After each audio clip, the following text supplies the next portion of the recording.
Mudafa'atul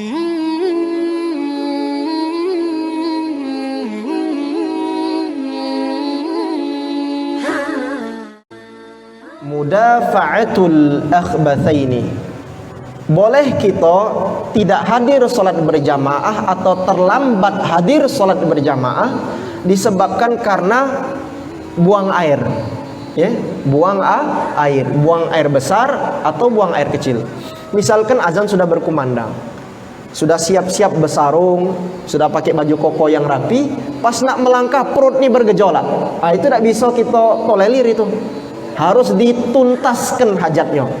Bahkan pada bab makruhatus shalah, hal-hal yang dimakruhkan di dalam solat yang sudah dibahas dulu pada poin yang ke-9 kalau tidak salah, makruh hukumnya kalau kita solat dalam keadaan nahan buang air.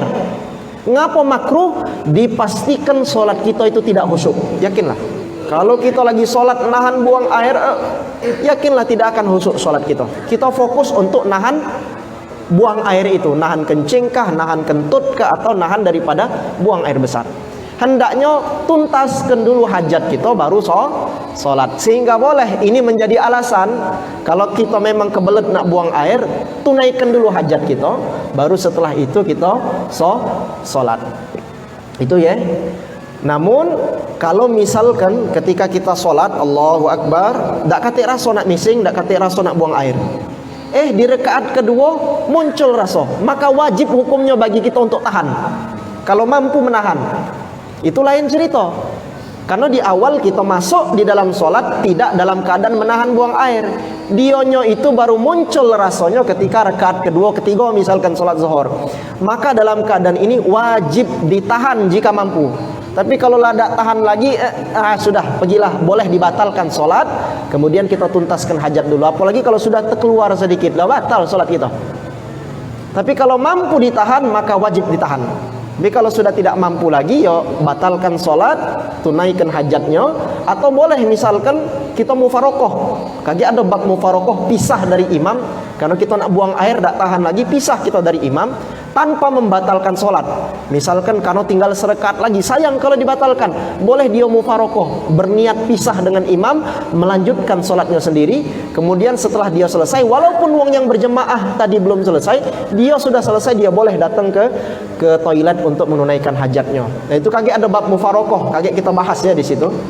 Namun secara umum misalkan tidak tertahan lagi, terpaksa dibatalkan, ya sudah, karena itu uzur, boleh hukumnya.